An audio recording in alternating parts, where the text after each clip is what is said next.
Most people don't realize just how different healthcare looks when you cross the Atlantic. Americans expect long forms, higher charges, and a maze of coverage details. Yet in Great Britain, many routines are almost invisible. You might never see a bill at the hospital. What if you could walk into a pharmacy and pay under $10 for a prescription, no matter the drug? Picture a waiting room in a British surgery. Quiet, well-worn chairs, a few patients reading the morning paper. Now imagine a busy U.S. clinic, insurance cards out, payment forms stacked behind the counter. It's a small detail, but it changes everything. In this video, we'll break down the real-world differences between healthcare in the United States and Great Britain across 10 specific points, costs, coverage, patient choices, and more. Every comparison here comes from real data, research forms, and trusted testimonials, not just headlines. But before we continue, make sure to subscribe. Number 10. Insurance structure. Healthcare in the United States centers on private insurance, mostly tied to employment. Each plan comes with its own rules, favorite hospitals, and annual deductibles. Americans are used to shopping for coverage in November, comparing costs,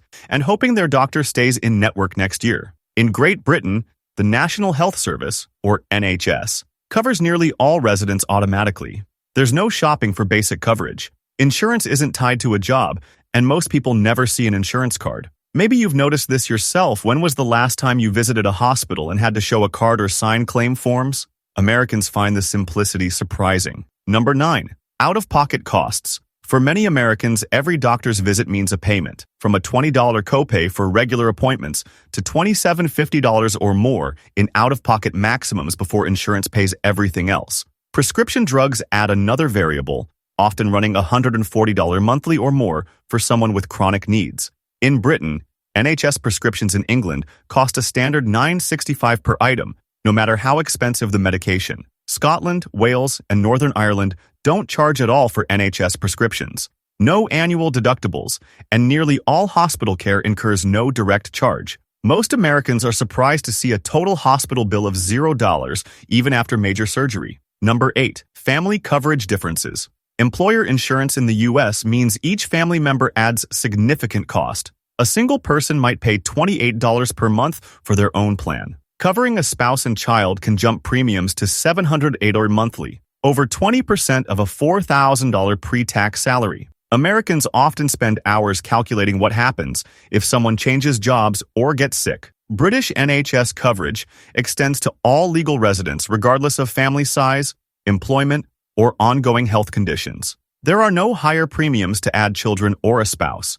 It can feel unfamiliar at first. No paperwork required when a relative gets sick, just a call to the local surgery. Number 7. Doctor choice and referrals. A frequent myth says, universal healthcare means giving up the right to choose your doctor. In reality, most UK patients register with a local GP but can request a change at any time. It isn't uncommon to see the same physician for decades, much like an old family doctor in post-war suburbs. For specialist care, a referral from a GP is standard, but all costs are covered. In the U.S., choosing an out-of-network doctor can double costs or prevent insurance coverage entirely. Americans are used to networks, rules, and arguing for permission, whereas in Britain, the focus stays on treatment. By now, you might be comparing it to your own life. Which American doctor's office gave you the best service, and what did it cost? Number 6. Price transparency. One of the greatest shocks for Americans arriving in Great Britain comes at the hospital. Patients in U.S. clinics often receive itemized bills weeks after a procedure,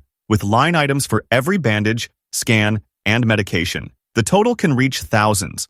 $9,156 is a common range for endoscopic sinus surgery in Kansas City before insurance.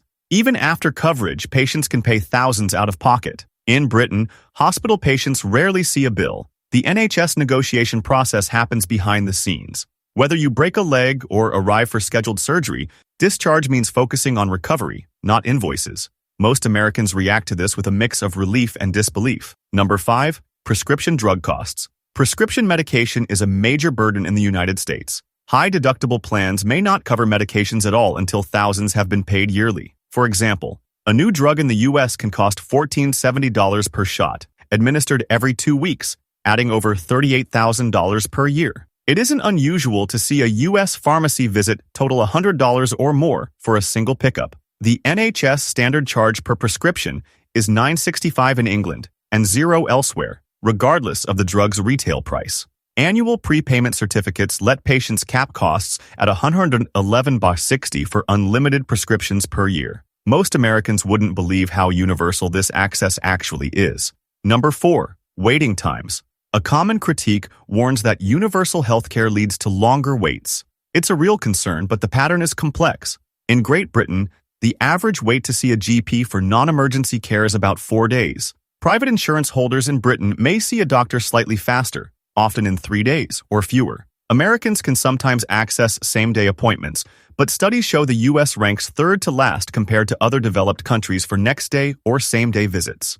In practice, Americans complain most about waiting for insurance approval, not so much time in the lobby. What seems obvious isn't always the full picture. Number 3. Hospital stay and recovery. In the U.S., insurance shapes how long you stay after surgery. Outpatient treatments save money. So many Americans leave the hospital just hours after procedures that used to require days. That might mean recovering from major surgery alone at home, sometimes at age 23 or younger. In Great Britain, post-surgical patients regularly stay for observation at no extra cost, sometimes for several days.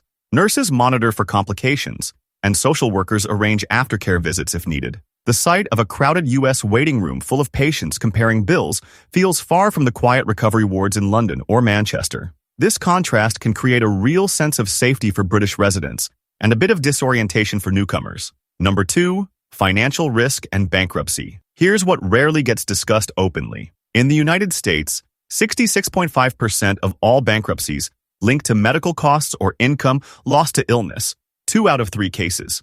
Even insured families can lose savings or face fundraising online. GoFundMe has raised $650 million a year from over 25,000 health campaigns, becoming a major part of the U.S. safety net by default. In Britain, the NHS structure means medical bankruptcy is virtually unheard of. The relationship between health and financial survival looks drastically different. It's exactly what you'd expect if you've been watching closely, but it reframes what most Americans have come to accept about risk. Number 1. Contradictions and quality. Here's where the implications start to matter. Many Americans believe the U.S. provides better health care, often citing top cancer hospitals or high-tech facilities as proof. It's true, 4 of the world's top specialized cancer hospitals are in the U.S., but London's Royal Marsden ranks among the best globally as well, regularly appearing just after the American giants. Survival rates for some diseases are comparable or favor the U.S. slightly, but the UK leads in infant survival and maternal safety, according to OECD figures.